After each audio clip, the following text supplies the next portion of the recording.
J'aime bien utiliser avec les élèves ce film Agora. Alors, simplement ce que je vais vous proposer dans le temps qui m'est imparti, n'hésite pas, hein, Bastien, à me couper, pas de problème.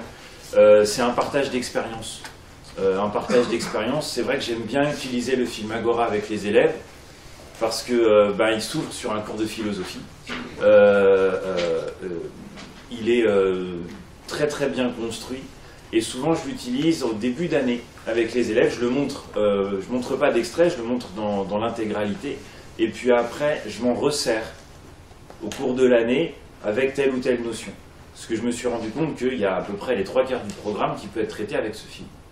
Alors, beaucoup de programmes, beaucoup de notions du programme, le désir, la religion, l'histoire, la politique, la raison et le réel, la conscience, etc. Beaucoup de choses peuvent être traitées à partir de ce film-là.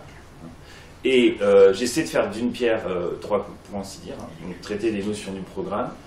Deuxième chose que j'essaie de faire avec ce film, c'est d'apporter aux élèves un peu de langage cinématographique, un peu d'analyse des images. Enfonçons une porte ouverte, nos élèves consomment des images des heures et des heures et des heures.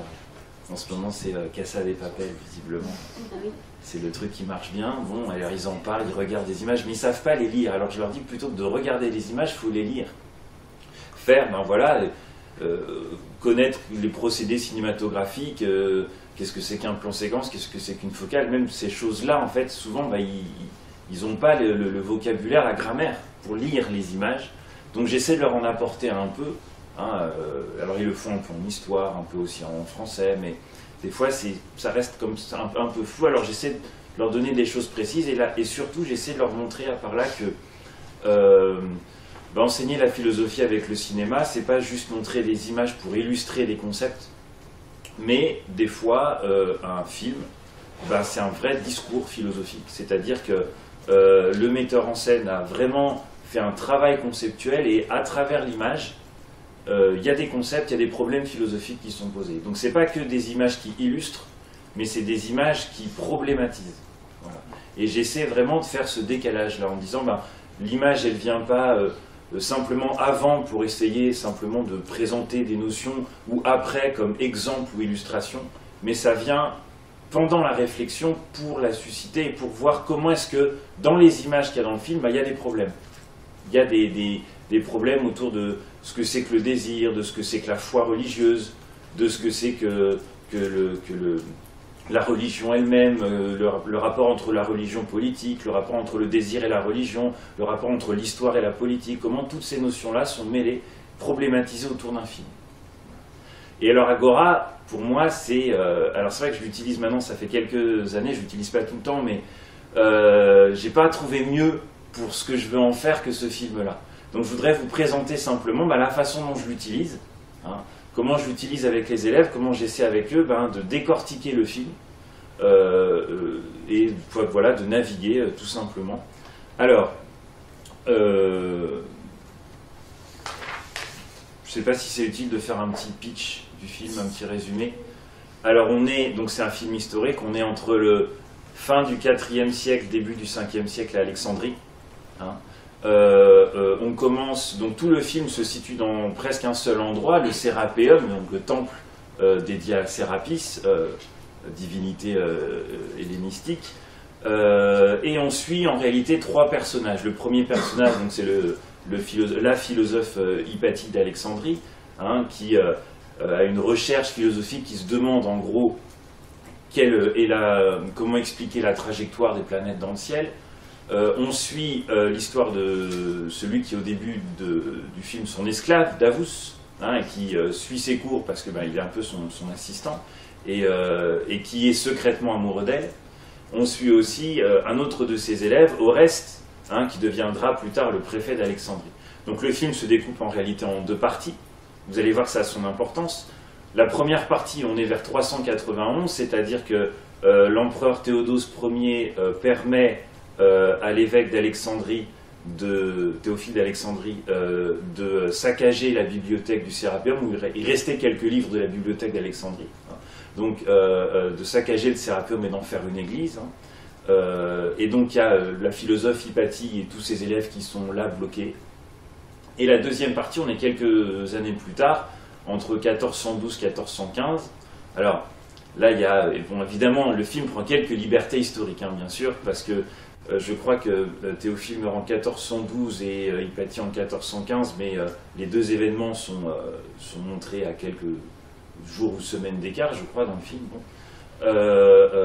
Donc, c'est en fait la deuxième partie montre tout le moment où l'évêque Cyril d'Alexandrie, donc le successeur de Théophile, prend le pouvoir à Alexandrie, mène des premiers massacres contre les Juifs et mène à la mort d'Hypatie. Donc il y a ces deux moments-là. Et ces deux moments sont découpés, alors c'est à peu près 1 heure, hein. Chaque partie fait à peu près 1 heure, donc il y a une sorte de symétrie qui est respectée, et vous allez voir que c'est fondamental, justement, que cette symétrie entre les deux parties soit respectée. Alors je voudrais commencer par vous montrer 3 extraits, le début, la fin et le milieu. Alors le début est le suivant. J'espère qu'il y a suffisamment de son. Alors plan sur les étoiles.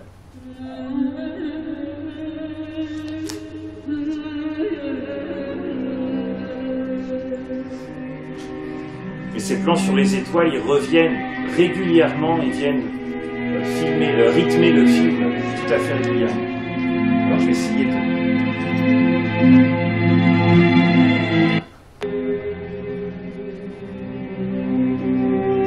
Alors, plan sur la Terre. Et tout d'un coup, la caméra se décale. Alors, je ne sais pas si vous voyez bien, parce que c'est noir, forcément. Le mouvement de la caméra est circulaire. Why don't the stars fall from the sky? But you, who have heard the teachings of the wise, you know that the stars move neither up nor down. They merely revolve from east to west, following the most perfect course ever conceived, the circle. Alors on a vu la Lune qui se déplaçait de manière circulaire dans le ciel. Juste après, il y a un gros plan sur le Soleil, mais le Soleil qui est un peu comme ça, un peu flouté. Le cercle n'est pas vraiment parfait, vous voyez, ça aussi, ça a son importance. Après, on va voir le carton du titre. Et vous voyez, c'est très intéressant. Au début, on se dit, voilà, on a l'impression de surinterpréter. On dit, alors c'est presque comme un palindrome. Vous voyez, vous avez le cercle du Soleil au milieu, vous avez les 2 A de chaque côté. On a l'impression qu'il y a comme ça une symétrie entre les deux parties du titre, autour de ce noyau central qui est le Soleil. Because the circle reigns in the heavens, the stars have never fallen and they never... Ensuite, on voit, donc il y a une sorte de fondu, le Soleil est en plein milieu du ciel, mais on le voit dans l'encadrement d'une fenêtre. Well, but what about here on Earth? Et là, tout d'un coup, à peine on a dézoomé un peu pour se rendre compte qu'en fait on est dans l'encadrement d'une fenêtre, qu'est-ce qu'on voit juste devant le Soleil? Un mouchoir, un voile, quelque chose qui le masque. Et vous allez voir que ce thème-là aussi va revenir au cours du film.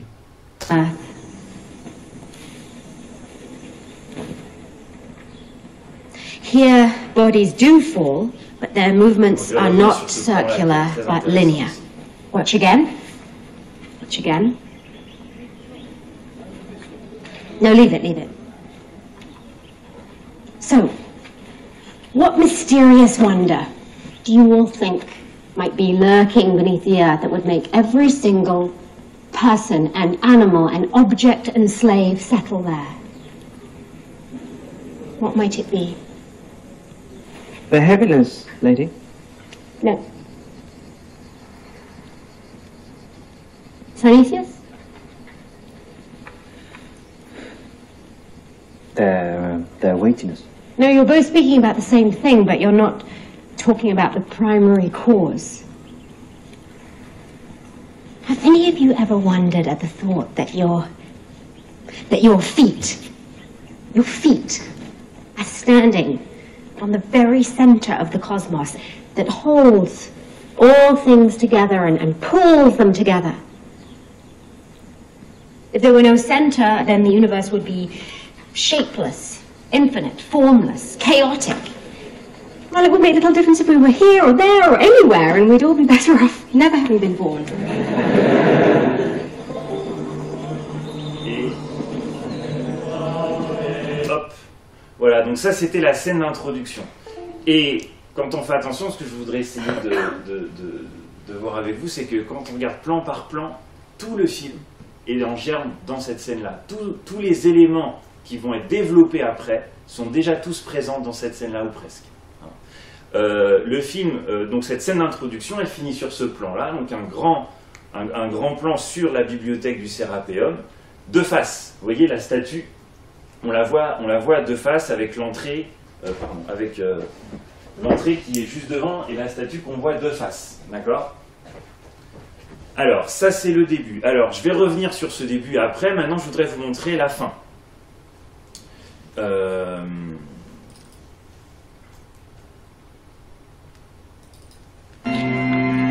Alors, qu'est-ce qui se passe à la fin? En gros, Hypatie est arrêté par les Parabalani, qui sont la milice chrétienne qui est censée faire régner l'ordre chrétien dans les rues. Traduction, massacrer les juifs et les païens. Donc, Hypatie a été arrêtée, elle doit être mise à mort, et son esclave Davus, qui est devenu chrétien,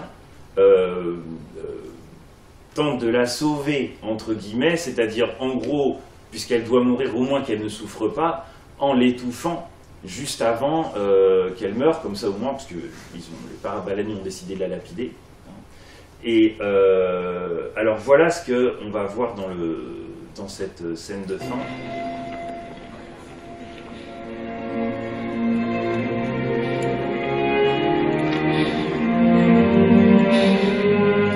Alors, première chose, ces échanges, on voit pas très bien ici, mais c'est fait exprès, ces échanges de regards, parce que on va se rendre compte que pendant tout le film, Davus, donc, qui est amoureux de sa maîtresse Hypatie, et Hypatie, sont jamais filmés sur la même profondeur de champ.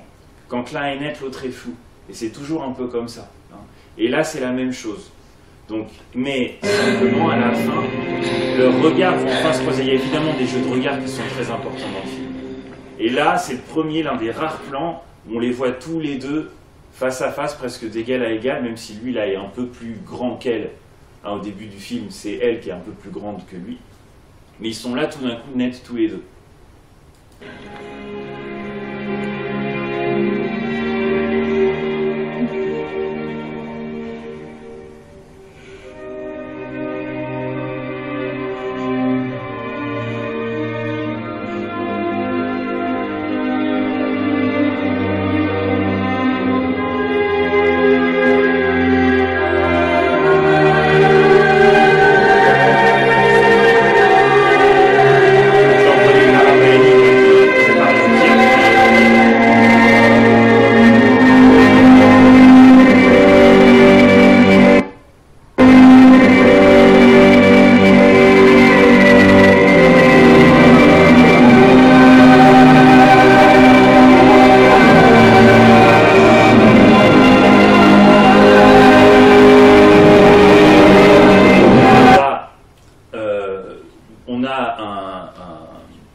Scène du début du film où Davus, jeune esclave, donnait son bain à sa maîtresse, et ça c'est pour si jamais on n'avait pas compris, bon c'est un plan qui n'est pas nécessairement très utile, à part pour rappeler au spectateur, pour souligner, si le spectateur s'en souvenait pas, regardez, on est en train de faire un jeu de miroir avec les scènes du tout début du film, donc là vous voyez, on est exactement l'inverse, c'est-à-dire que dans le plan d'avant, Davus était à gauche, et bien il pète au centre, et là il est à droite, on voit comme si on s'était déplacé, vous voyez.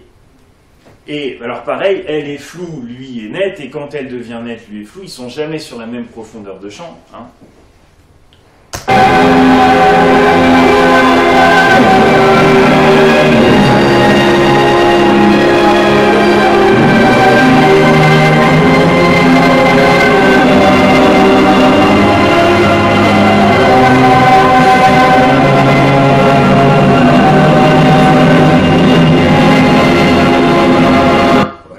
Ça c'est le plan maître du film, puisque à la fin, donc Hypatie découvre que les astres ne tournent pas, et la Terre avec les autres, de manière circulaire dans un cercle parfait autour du Soleil.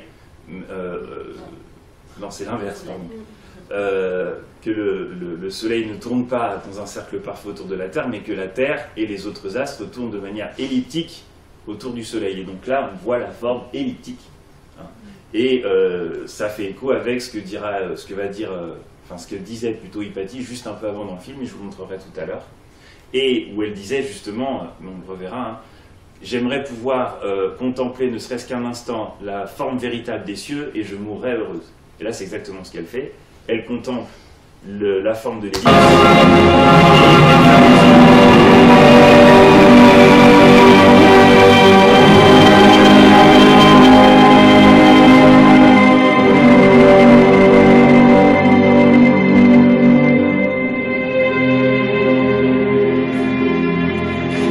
Donc là, les parabalènes viennent. Je suis pas exécuté.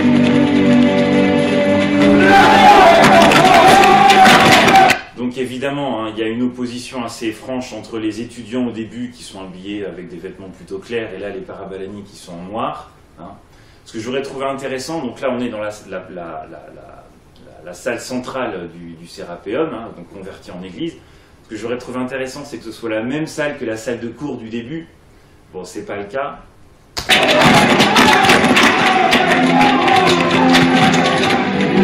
Alors, ce plan-là, c'est un plan qui est compliqué parce que donc Davus s'est converti au christianisme, mais même si son cœur a toujours penché du côté de la recherche philosophique, de la recherche physique, etc. Et donc là, quand il s'en va, il y a ce plan-là, donc il montre sa tête qui est presque surlignée par le symbole chrétien juste derrière. Alors, c'est un plan qui est un peu ambigu. Qu'est-ce qu'il veut dire? D'un côté, Davus s'éloigne, hein, donc peut-être que du coup il se détourne un peu du christianisme à ce moment-là, ou alors au contraire, le fait d'avoir étouffé entre guillemets sa maîtresse pour pas qu'elle souffre, qui était un geste de pitié et de charité, est-ce que finalement c'est un geste qui est profondément chrétien? On peut lire de deux manières ce plan-là, il est un peu compliqué. Hein, souvent ce que je dis à mes élèves quand je leur montre ce plan-là, il aurait pu le filmer de 1000 manières différentes, Amenabar, le fait que Davus s'éloigne. Hein, on aurait pu le filmer du point de vue des parabalani en le voyant s'éloigner au fond du champ. Hein. Mais non, on le voit comme ça. Alors, quel sens exactement donner à ce plan-là? Voilà, c'est une question, souvent j'aime bien en débattre avec les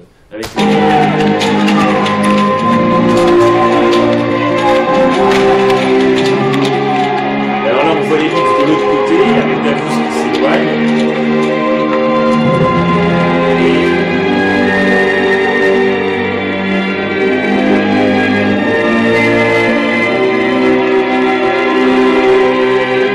Vous voyez, là, le dernier plan terrestre, entre guillemets, eh ben, c'est exactement comme le plan d'introduction, c'est-à-dire on a un plan en plongée sur le Sérapéum, sauf que là, on le voit de derrière, avec l'entrée. Vous voyez, avant elle était là, maintenant elle est là. Comme si on avait vraiment parcouru tout un processus et qu'on revenait, mais du coup par l'arrière, au point de départ. Donc il y a vraiment cette idée d'une révolution au sens astronomique.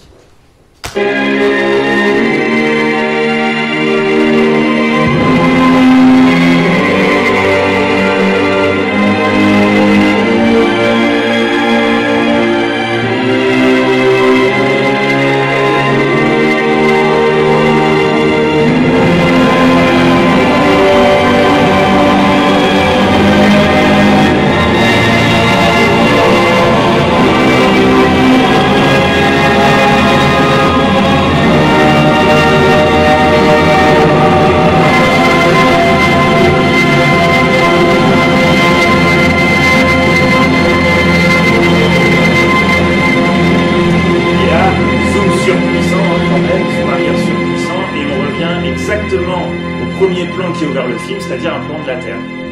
Sauf que là, et alors pareil, comment l'interpréter, hein, parce que là, Amenabar aurait très bien pu dire, bon ça y est, j'ai fait mon zoom arrière sur la Terre, j'ai montré une sorte de lien entre cette petite histoire qui se passait sur un coin de la Terre, dans un moment de l'histoire, avec la Terre dans sa globalité, et ben, j'arrête le film là, et puis on commence le générique de fin. Hein, ça aurait été tout à fait normal, sauf que il y a un plan entre les deux, vous allez voir. Je ne sais pas si vous allez voir, du coup, l'image est bien claire, mais qu'est-ce que fait la caméra? Travelling vertical bas, la caméra se baisse comme ça. Alors qu'au début, si vous vous souvenez, on avait la Terre, ensuite le plan circulaire avec la voix off qui explique que ben, les astres décrivent un mouvement circulaire parfait dans le ciel, etc. Et là, le plan, il est complètement vertical. Souvent, quand je le regarde, si vous vous souvenez, tous les films de Star Wars commencent comme ça. Vous avez le carton avec le résumé là, en lettres jaunes. Et puis après, un travelling vertical bas, et puis le vaisseau hein, qui arrive. C'est toujours comme ça. Ben là, pareil, on a le même travelling vertical sur les étoiles. Je m'attendrais presque à voir un vaisseau galactique arriver là. Vous voyez, donc il y a ce plan vertical. Alors souvent, je demande aussi aux élèves, qu'est-ce que vous en pensez? Pourquoi tout d'un coup le metteur en scène a dit, ben, on va faire ce travelling vertical bas, ça a quel sens? Est-ce que c'est pour dire que finalement le vrai mouvement, celui auquel on doit rester attaché, c'est celui de la chute des corps sur Terre, qui nous renvoie nous-mêmes au fait qu'on est des êtres sublunaires, soumis à la gravité, à la chute des corps? Qu'est-ce que vous en pensez? Alors, souvent les avis sont très partagés sur ça, mais enfin voilà. La Terre, mouvement circulaire au début, la Terre, mouvement vertical à la fin. Là, il y a un petit changement hein, qui, à mon avis, est tout à fait intentionnel, voulu, réfléchi de la part d'Amenabar. Voilà, quel sens on peut lui donner. Donc, on a vu le début et la fin du film, et maintenant, on va voir le milieu, c'est-à-dire la mise à sac du Sérapéum. Hein.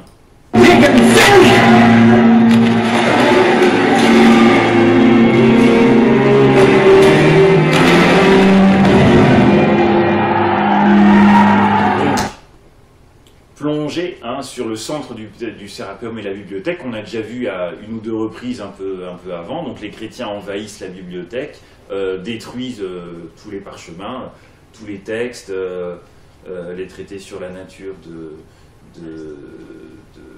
comment il s'appelle, d'Épicure, hein, on imagine, des textes hein, qu'on ne trouve plus d'Aristote, bref, tous ces textes antiques qu'aujourd'hui on n'a plus, ben, ils devaient être là, quelques-uns. Bon.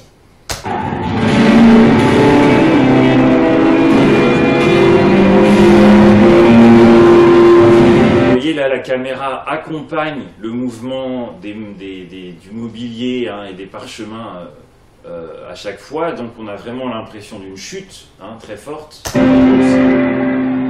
voyez, comme ça.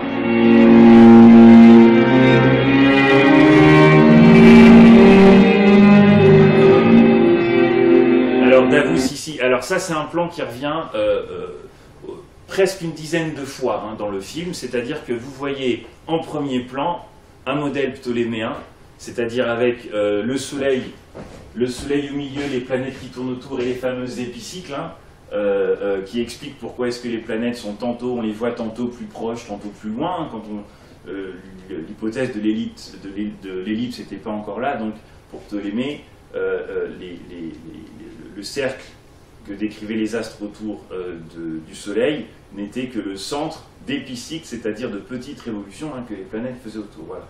Donc l'esclave Davos avait fait une sorte de modèle hein, du système ptoléméen qui avait suscité l'admiration de sa maîtresse, hein, mais là, de dépit amoureux, il va prendre son modèle et puis le casser contre une vitre, mais le fait de voir comme ça ce modèle ptoléméen au premier plan et les personnages derrière, ça vient très régulièrement dans le film.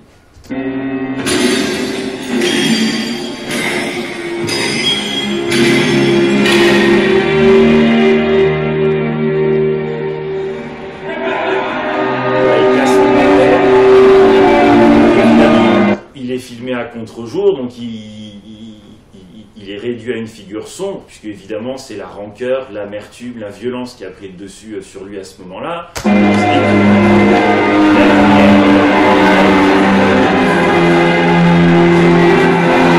Et alors là, il faut bien suivre la caméra, donc il fait d'abord un travelling avant et puis qui va se retourner.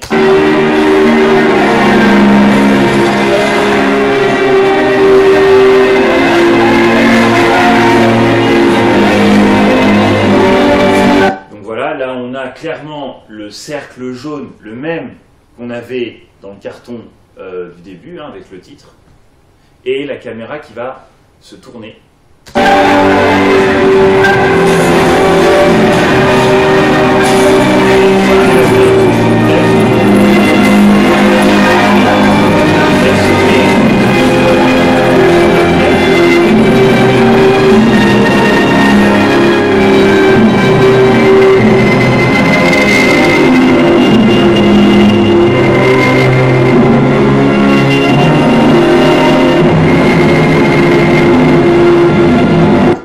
Ici, une sorte de préfiguration évidemment du cercle ou de l'ellipse qu'il y aura après. Et vous voyez là, avec cette caméra qui tourne et tout d'un coup qui se met en arrière, l'image nous indique que là on est au centre et que du coup on va faire une sorte de retournement qui va permettre la révolution finale, la révolution au sens astronomique. Donc là on a vraiment la structure même du film, hein, c'est-à-dire une symétrie qui se veut assez précise entre le début et la fin, avec un centre, hein, de projection, hein, presque des images, des événements, des personnages, etc. Et le tout qui va réaliser le discours qu'on a entendu au début, c'est-à-dire le cercle. Et la révolution d'un astre qui accomplit tout un processus pour revenir à son point de départ. D'accord ? Donc, comment le film il est construit ? Il est construit exactement selon la recherche d'Hypatie. Hein. Là, il y a une vraie identité, si vous voulez, entre le fond et la forme. Hein.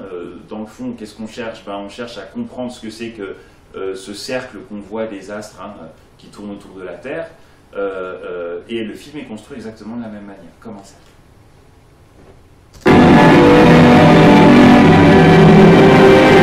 Alors là, on voit à 2 ou voire 3 reprises, hein, il y a ces plans-là qui sont plongés, hein, avec la vitesse de défilement des images, hein, qui est un peu accélérée, hein, qui montre les hommes comme des fourmis. Hein, chaque fois, c'est dans des moments d'émeute, de saccage, de pillage. On voit les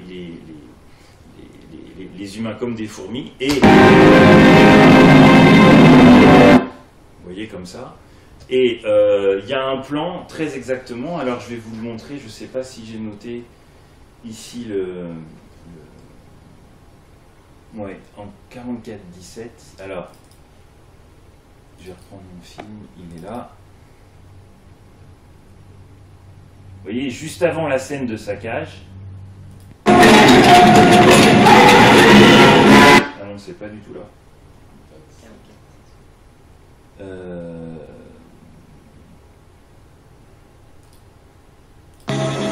Voilà. On retrouve le soleil au milieu du ciel, hein, et tout d'un coup, un petit plan qui a l'air de rien, qui a dure à peine une seconde. Des fourmis, c'est tout. C'est-à-dire que la scène, toute la scène du cerf, on se demande mais pourquoi est-ce qu'il y a des fourmis? Vraiment, ça sert à rien. Ce plan-là sert strictement à rien.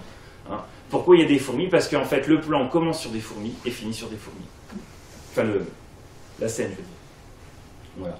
Donc, le film, ce que j'essaie de montrer quand je montre, c'est le début, la fin et le milieu aux élèves, c'est de leur montrer, ben voilà, hein, il faut aussi, quand on regarde un film, ben, s'interroger sur la façon dont il est construit.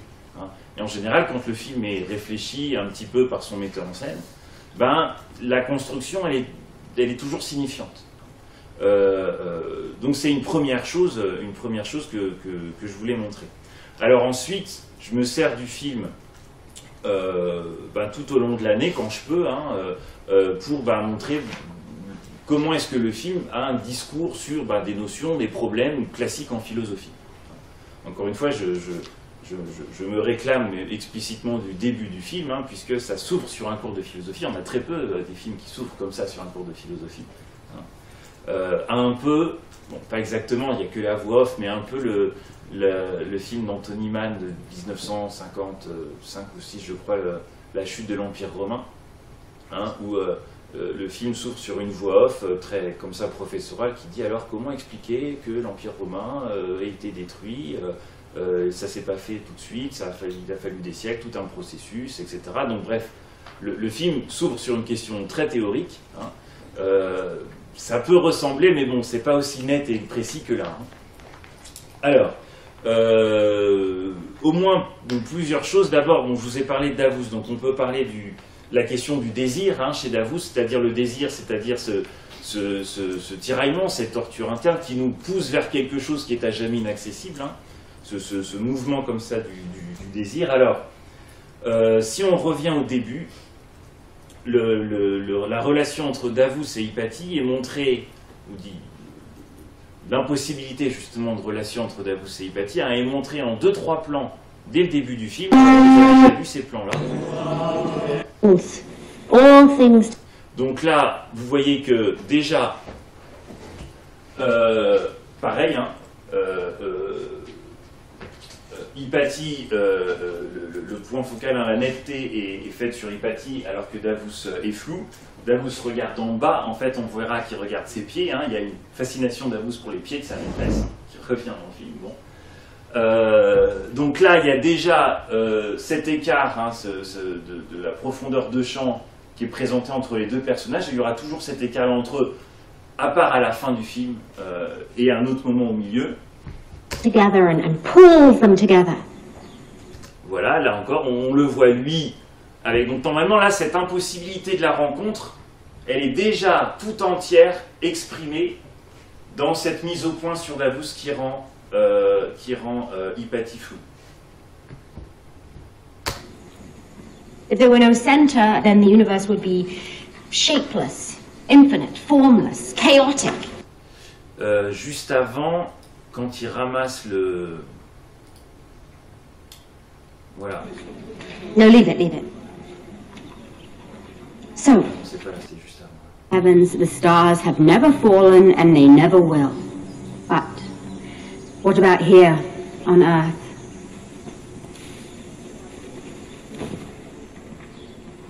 Here, bodies do fall, but their movements are not so. Ça, c'est une image qui est très intéressante. Qu'est-ce qu'on voit? Donc, vous voyez, la caméra étant plongée par rapport à Davus, qui regarde une figure qui est presque christique. Vous savez, dans les vieux films, par exemple dans Ben-Hur, où on voit des fois le personnage du Christ, on voit jamais son visage, il est toujours filmé, il y a une sorte de plan poitrine comme ça. Hein. Et bien là, c'est exactement la même chose. Il y a presque une divinisation d'Hypatie du seul fait qu'on ne voit pas son visage et qu'on la voit comme ça d'en bas. Et donc vous voyez là Davus qui la regarde. Alors évidemment la lumière vient du coin supérieur droit forcément et illumine le visage de Davus qui est à genoux en train de tendre quelque chose comme une forme de supplique, hein, qui supplie sa maîtresse de quoi? De le regarder tout simplement. Hein. Toute cette relation entre Davus et Hypatie, elle se jouera à travers le regard. Hein. Cinéaste aime tellement filmer les regards, évidemment, toute l'humanité se joue là-dedans. Dans cette verticale-là et cette relation impossible, eh ben, on a déjà tout disons le profil religieux de Davus, qui est toujours dans des postures d'adoration, de supplique, etc. Hein. Donc on a là, dans ce plan-là, déjà la psychologie de Davus qui est présentée, pour ainsi dire. Circular, but linear. Alors, on ne sait pas encore qui c'est hein, à ce moment-là. Watch again. Et No, leave it, leave it. So, what mysterious wonder do you all think might be lurking beneath the earth that would make every single person and animal and object and slave settle there? Alors, vous voyez, homo esclave, hein, donc paraki, donc il y a les personnes, il y a les animaux, c'est un peu moins important que les personnes, il y a les objets, encore moins importants que les animaux, et après il y a les esclaves. Vous voyez, et homo esclave, la caméra se déplace du visage de Davus au visage d'Hypatie. Hein. Et on voit là, on comprend là que du coup c'est son esclave, elle, hein, son assistant personnel pour ainsi dire, hein, et que ça va jouer, son statut d'esclave va jouer un rôle prépondérant dans l'impossibilité de leur rencontre. Ils sont tout le temps à côté, mais ils se rencontrent jamais.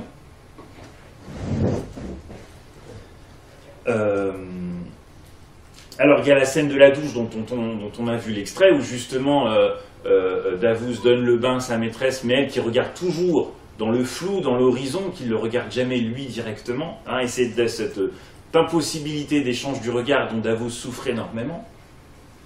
Et cette souffrance donc, de l'impossibilité de parler à sa maîtresse, hein, Davos va trouver une porte de sortie. La porte de sortie, on va la voir notamment quand le prophète, hein, Ammonius, donc l'un des chrétiens d'Alexandrie, fait un discours, et Davos, qui est là pour l'écouter, à un moment est pris à partie par Ammonius. Alors on va essayer de voir ça.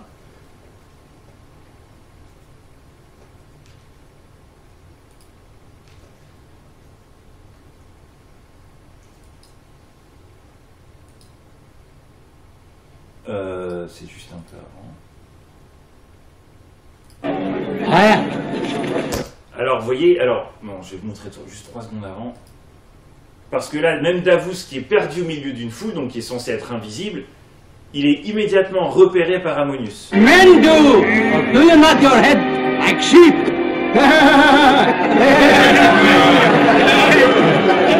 What are you looking at? Yes, you, what are you looking at? Et tout d'un coup, Davos se dit, mais zut, on me regarde. Are you Ammonius?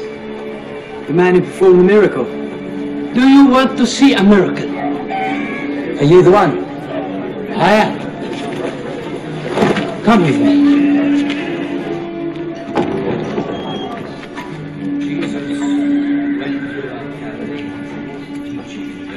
Alors, j'avance un tout petit peu.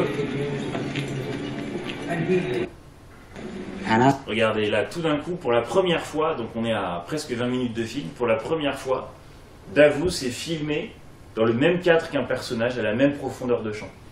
C'est la première fois. Et d'ailleurs, ça ne manque pas, il se regarde dans les yeux. Afterwards, I will teach you how to pray. Go on. Et donc là, il y a une vraie rencontre qui se passe. Hein. Et c'est ce moment de la rencontre humaine avec autrui, hein, que Davos, du coup, trouve la foi et va se convertir au christianisme.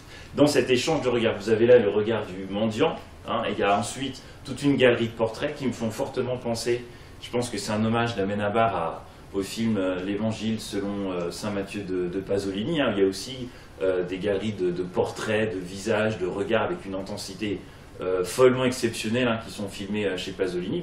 On retrouve un peu cette texture humaine des visages, hein, que Amenabar essaie de rendre ici.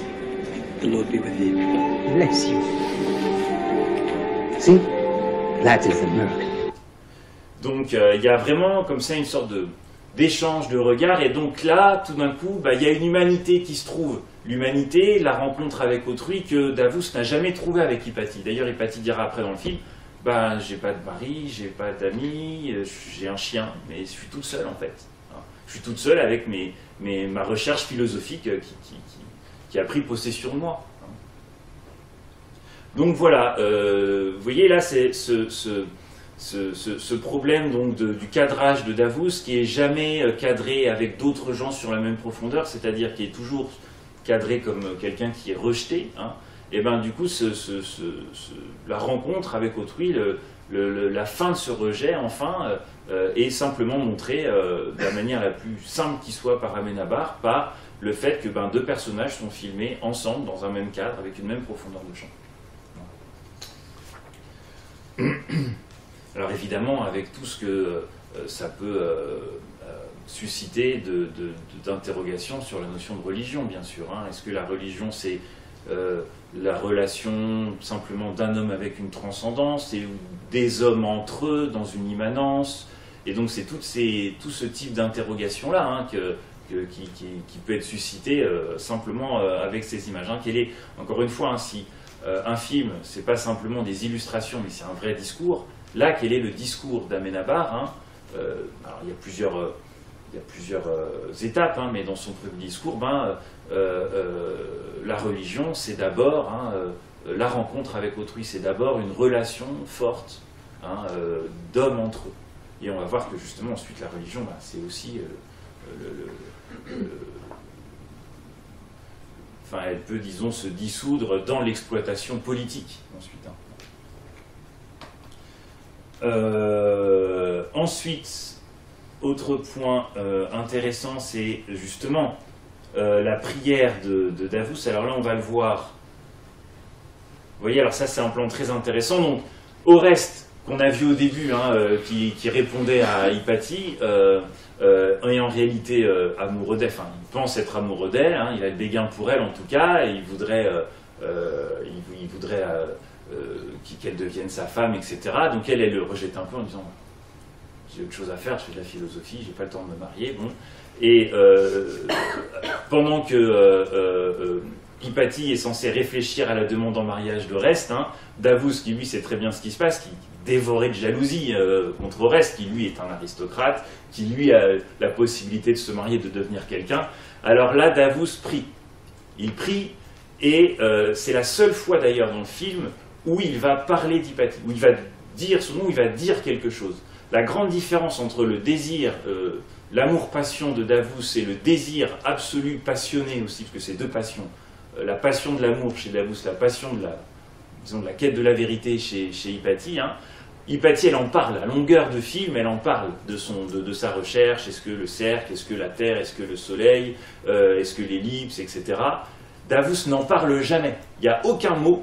Le mot amour n'est jamais prononcé, aucun mot ne vient jamais, disons, souligner de manière un peu trop disons, lourde la passion de Davus. Hein. Tout est raconté exclusivement par l'image. À part, là, c'est la petite exception, mais vous allez voir, là, Davus, il est filmé, alors c'est un détail qui n'est pas un détail, hein, sur fond de ciel étoilé, et c'est la seule fois où il va, donc, en s'adressant à Dieu, dire, alors vous allez voir, Please, don't let anyone else have her, don't let anyone else have her.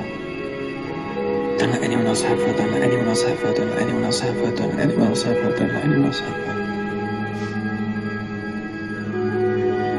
Voilà, donc là il est exactement dans la même position que Hypatie le sera un peu plus tard, sur la même terrasse, etc.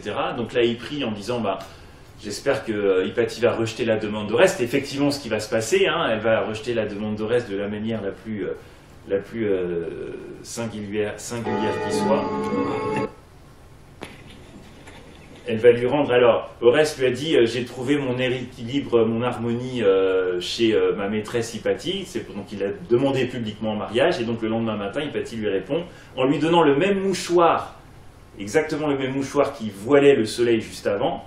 Alors lui, il est très content, il reçoit un cadeau de sa maîtresse, il dit, ah, ça y est, c'est la consécration, hein, et il regarde, qu'est-ce qu'il y a dans le mouchoir? It is the blood of my cycle. Une tache de sang.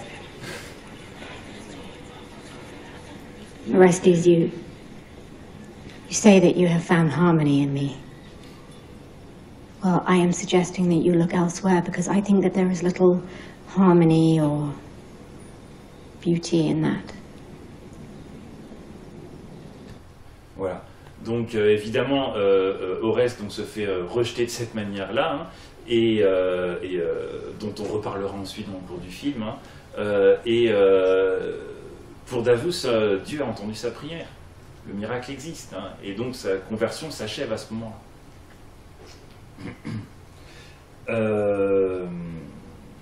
Alors, ce qui est ensuite très intéressant, c'est la lumière. Alors, si je vais essayer de retrouver le plan. Non, je ne l'ai pas. C'était à 24. Hop. Voilà. La lumière est blanche bleutée. Vous voyez? Une lumière presque lunaire, hein, qui va justement s'opposer à un autre éclairage dont va bénéficier Hypatie, et qui va souligner, si besoin en était, à quel point ils ne peuvent pas se rencontrer. Alors, c'est ce que je vais essayer de vous montrer maintenant, dans l'extrait suivant. Hop. You're a house in Aquarius. Donc vous voyez là, Hypatie est filmée pareil, sur fond étoilé, mais avec une lumière jaune, une lumière chaude. Hein. Elle est solaire. Alors, la flamme qu'on voit là est la flamme qu'elle utilise pour symboliser le soleil dans ses recherches. Et là, il y a clairement un lien d'identification, hein, entre la flamme et la lumière chaude qu'elle dégage, et le visage d'Hypatie qui est lui aussi filmé hein, avec cette même lumière chaude. My father would have celebrated such a conjunction with a good wine. Et juste après, alors bon, je vous passe l'extrait, puis après je reviens. Donc là, Davos simplement, et donc on est au début de la deuxième partie, hein, Davos s'est engagé dans les Parabalani, donc dans la milice chrétienne, et on imagine qu'il pense encore un peu à son ancienne maîtresse. Really? No, because they're fixed to the lid of the chest. The lid will open in two halves. Ah non, on n'a pas les sous-titres. Alors What chest attendez. are you talking about? Je vais essayer de vous montrer ça avec les sous-titres.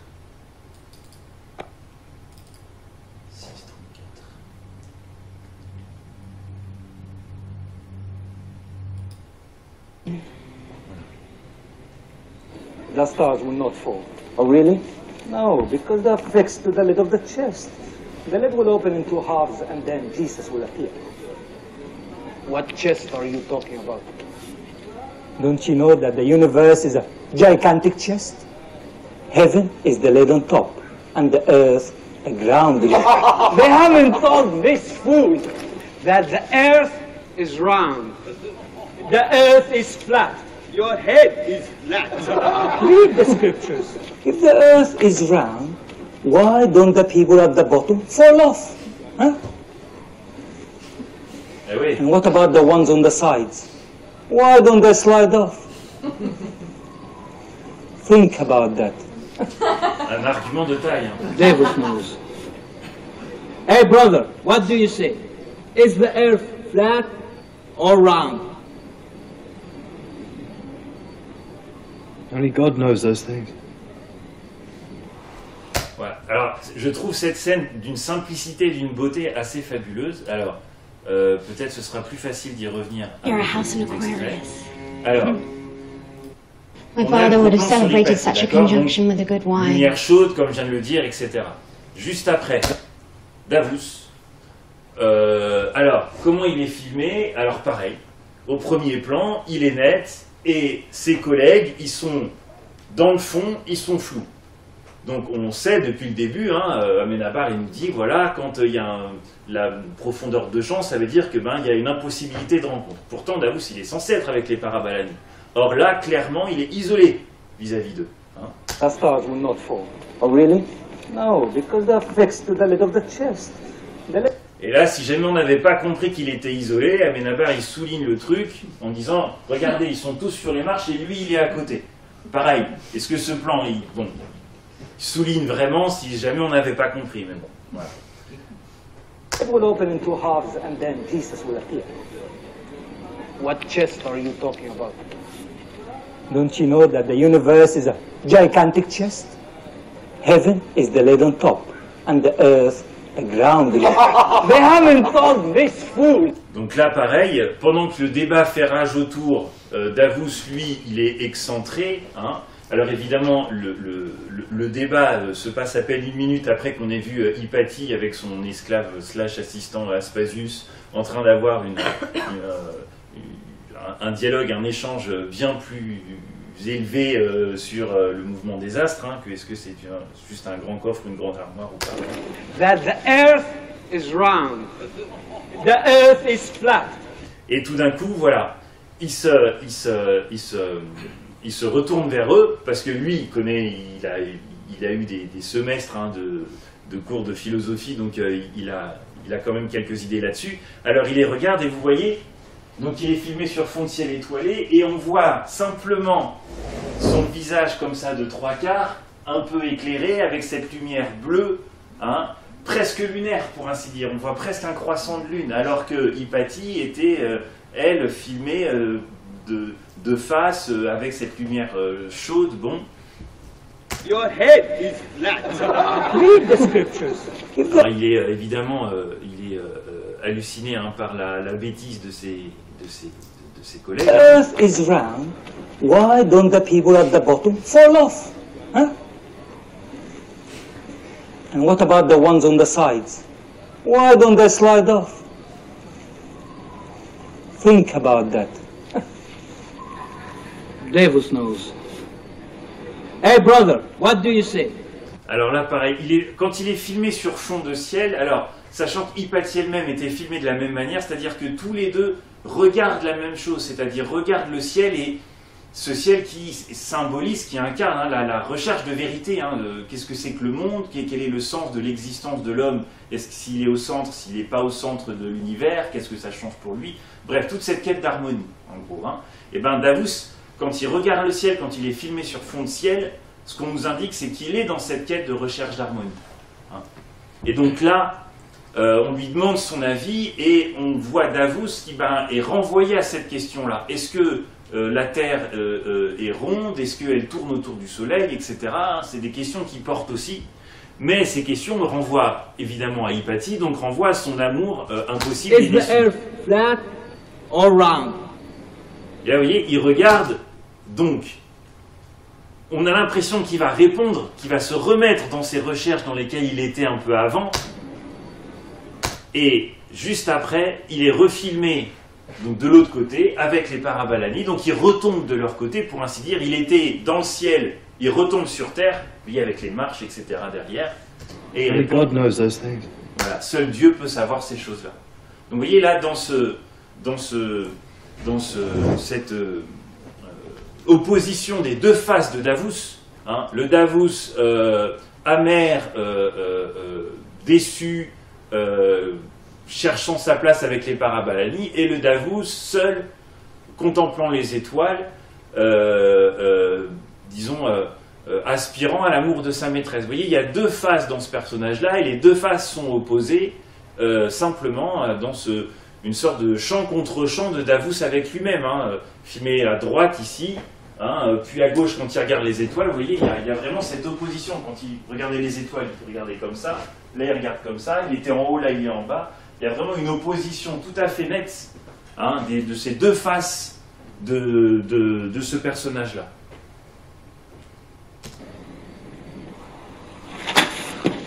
Et là, on retrouve Hypatie,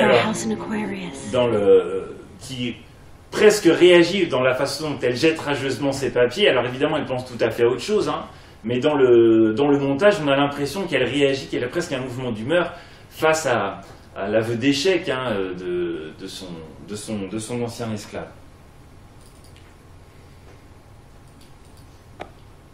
Julien, 5 minutes. 5 minutes.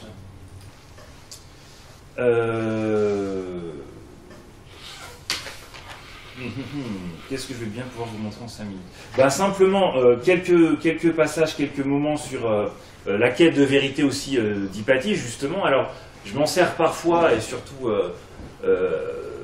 parfois avec les terminales, elles, qui sont toujours fascinées par les sciences, par l'histoire des sciences, par les expériences scientifiques, tout ça. Quand ils sont en terminale, ils ont vraiment choisi cet aspect-là des études. Alors, des fois, pour faire passer un peu la pilule, on revient à un film, à des extraits d'un film historique. Alors là, ils sont un peu plus à l'aise. Et ce qui est intéressant avec cette recherche d'Hypatie, c'est que elle passe par toutes les étapes de la recherche scientifique. Chercher un modèle, chercher une forme de vérité, etc. Donc souvent, pour parler de la vérité en science ou de ce que c'est qu'une théorie scientifique, etc., je reviens souvent au film. Alors. Donc là, voilà, Davos qui montre effectivement Davos qui explique le problème des Nevertheless, Ptolemy shows us that they do obey it. The fact that we see them move in a loop is due to the joint effect of two circles. One that travels around the Earth, and another lesser circle, proper to each wanderer. Well, look, epicycles. So you see, it's not heaven that errs, but our eyes that deceive us. Well said, Davis. Donc là, le problème de cette conception ptoléméenne des épicycles, c'est que la théorie, même si elle parvient à sauver les phénomènes, c'est-à-dire à produire une adéquation entre le discours et l'observation, elle manque d'économie. C'est-à-dire qu'elle est contrainte d'introduire des complexifications superflues avec ces cercles, dont les cercles, etc. Ça manque de simplicité, ça manque de perfection, en gros ça manque de divinité. Donc il va falloir trouver un autre moyen d'expliquer pourquoi est-ce qu'on voit tantôt les as de près, tantôt on les voit qui sont un peu plus loin, d'une manière différente que celle des épicycles. Hein. C'est-à-dire que dans la théorie scientifique, certes, il faut pouvoir parvenir à une adéquation entre le discours et l'observation, mais il faut aussi que ce discours-là, il ait une économie satisfaisante, ce qui n'est pas le cas dans le système de Ptolémée. Hein. Alors ensuite, très rapidement, pour dépasser ce modèle ptoléméen et expliquer comment est-ce que, quelle serait la raison pour laquelle on voit les astres tantôt plus loin, tantôt plus proches, hein, si jamais on dit que c'est la Terre qui tourne autour du Soleil et qu'on passe dans un système héliocentrique, alors à ce moment-là, le fait que la Terre tourne peut expliquer cette fluctuation des distances des planètes avec nous. Et ce serait un système tout à fait, du coup, satisfaisant. Hein. Sauf que, voilà, le problème est que, comment expliquer que la Terre tourne autour du Soleil? Ça voudrait dire que la Terre est en mouvement. Or, dit Davus, je lui laisse la parole, hein, si la Terre est en mouvement, on aurait constamment le vent contre nous. Si on n'a pas constamment... Ah oui, mais si on n'a pas constamment le vent contre nous, ça veut bien dire que la Terre ne tourne pas sur elle-même, sinon on sentirait son mouvement. Hein. Et à ce moment-là, Hypatie répond à Davus, hein, je suis sûr qu'on peut répondre à ton objection, mais je ne sais pas encore comment. Right now, I don't know how. Voilà. Comment elle va faire pour répondre à cette objection-là de Davus? Alors, je vous ai passé ça très vite. Hein. Eh bien, elle va faire l'expérience... Hein, on est au fin du IVe siècle, Alexandrie, mais elle va faire l'expérience que Galilée décrit dans son dialogue sur les deux grands systèmes du monde, hein, avec, vous savez, le navire, hein, qui a un mouvement uniforme, et on jette du haut du mât un poids, normalement, puisque le navire bouge et qu'on jette le poids, il va arriver, le poids va tomber derrière le navire, forcément, c'est normal. Hein, et c'est ce que tout le monde pensait depuis Aristote, hein, à l'époque.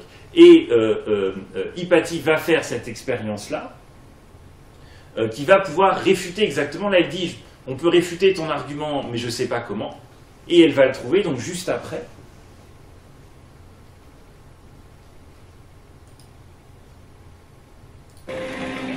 I don't know. Juste avant. Ah, there's a bunch of Friends! Ah non, c'est pas vrai, excusez-moi.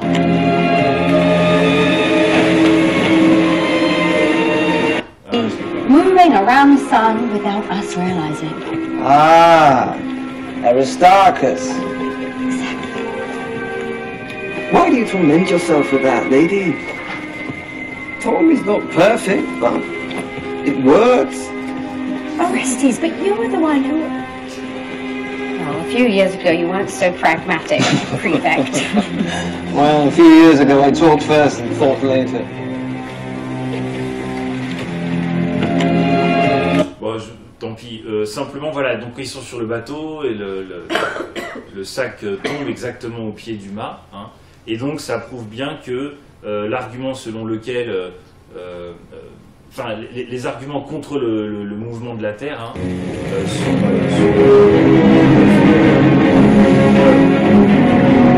And now, lady, will you finally...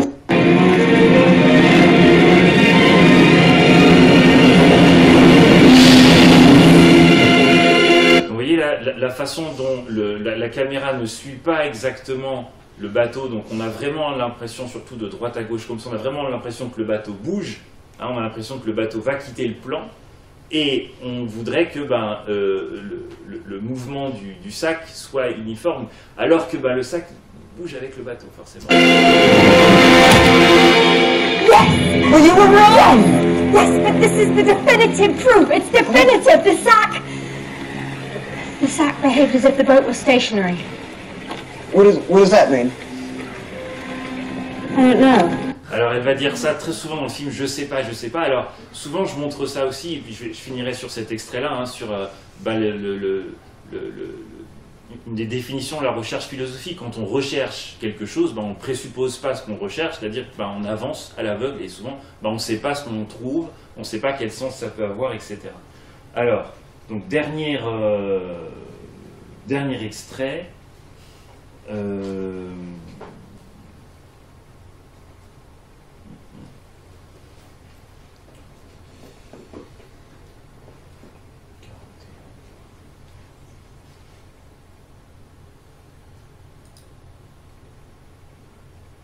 is. Let us shed. Alors pareil, on retrouve là le plan, fait qu'à chaque fois, le modèle ptoléméen au premier plan qui nous cache ce qui se passe derrière, comme si on est toujours aveuglé par lui, comme s'il constitue un prisme déformant une sorte d'hypothèse, de préconception qui nous empêchait de voir le réel pour ce qu'il est. For a moment, every preconceived idea. Une opinion, en gros. What shape would it show us? What shape? You once said that the problem lies in the inconsistency of the sun. Yes, yes, I did. Good. Put it into words. The sun must be at the center. Donc là, souvent ce que je dis aux élèves, regardez, comment est-ce qu'on pose un problème en philosophie? D'abord, on essaie de trouver des mots, ce qui est toujours le plus dur. Les élèves souvent disent « Ah, ça y est, je pense avoir compris. » Reformule-le. Ah là, tout d'un coup, je ne sais plus. Ça veut bien dire que je n'avais pas compris si je ne sais pas reformuler. Donc là, on essaie de reformuler le problème. We revolve around it, and at the same time, in another position. Et là, toujours, ce modèle ptoléméen qui est là, au premier plan, et qui nous bloque la vue. Two positions, at once. How could it occupy two positions at once? How could it occupy two positions at once? How could it occupy two positions at once? Moi, souvent, je pense à l'argument très connu de Bergson dans Matière et Mémoire. On dit pour comprendre quelque chose, il ne faut pas essayer de l'analyser, il faut juste le répéter et puis faire en sorte que son sens infuse dans la pensée au fur et à mesure. Hypatie, elle fait ça, elle répète constamment. On décrit pas un cercle, on décrit pas un cercle, on décrit. Et au fur et à mesure qu'elle répète, finalement, on a l'impression qu'elle comprend de mieux en mieux le sens du problème qu'elle pose elle-même. Des fois, je dis ça aux élèves, quand vous avez un sujet de dissertation, c'est le blanc, vous paniquez. D'abord, laissez-vous une minute pour paniquer, et après, répétez-vous la question, regardez-la, toisez-la, domestiquez-la, plutôt que de vous jeter comme ça à corps perdu dans des définitions de termes. Essayez de comprendre simplement le sens, répétez-la, appropriez-vous-la, je sais pas. Et là, tout d'un coup, voilà, enfin, un superbe travelling avant, génial, qui traverse le système ptoléméen.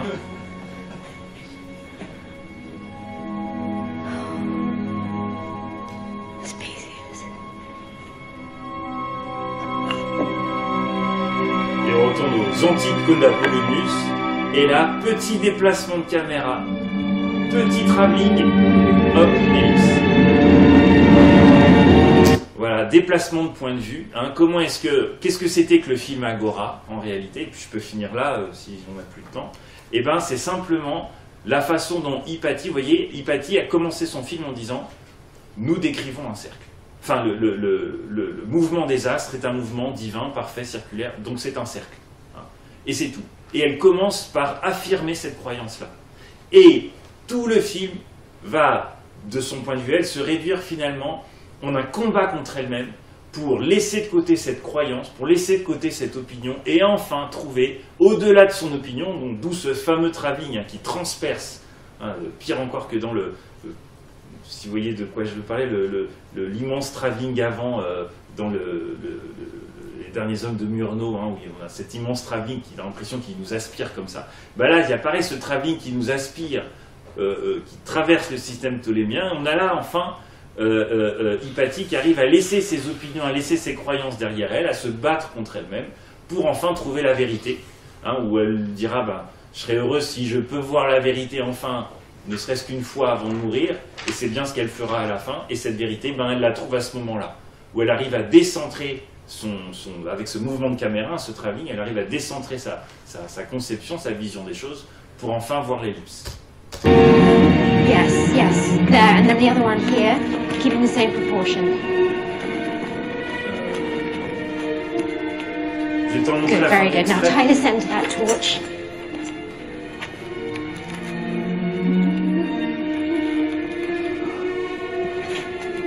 Vespasius, I want you to imagine that this is the Earth, and that each of these flames represent the two extreme positions of the sun in relation to it, in winter and in summer.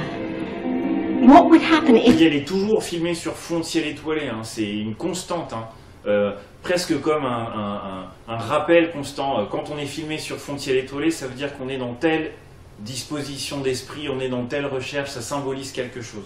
If both these positions were the two centers of one and the same circle. But It isn't possible, mistress. Wait, what do we know about a circle? We know that the center of a circle is always the same distance from any point along its perimeter. Exactly. Yes, so what if I divide this center into two, but what I keep constant is the sum of their two distances to the perimeter? Oh, all right, look, I'll show you, watch. As I move this rod along the cord, as one segment increases, the other segment decreases, and vice versa. Therefore, the sum... Le seul moment dans le film où il y a des plongées comme ça aussi évidentes, hein, c'est lors des massacres, encore une fois, et c'est sur ce petit bac de sable hein, où on peut voir la recherche en acte hein, d'Hypatie. Of the two is always going to be constant, do you see that? Now what if we apply this to the movement of the Earth?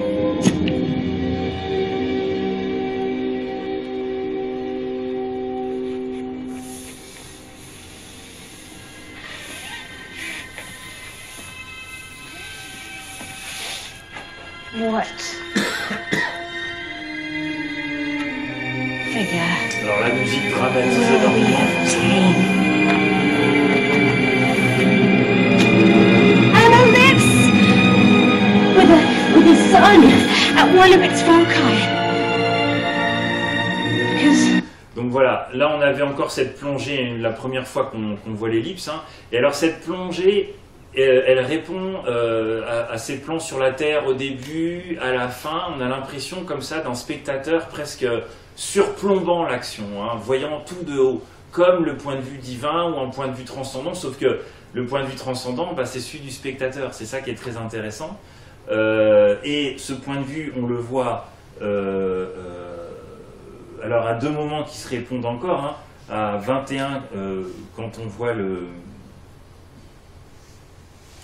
j'arrête là. L'harmonie de reste hein, qui joue de la flûte pour sa maîtresse et l'harmonie qui se répète hein, dans les As sur la Terre. Et puis ensuite,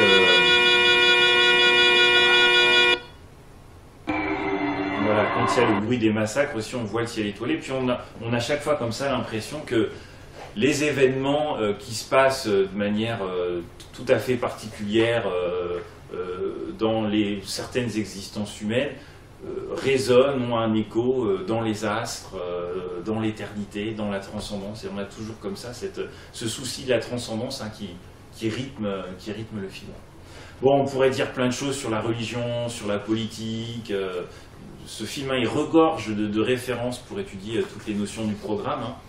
Donc, on arrête là. Merci beaucoup.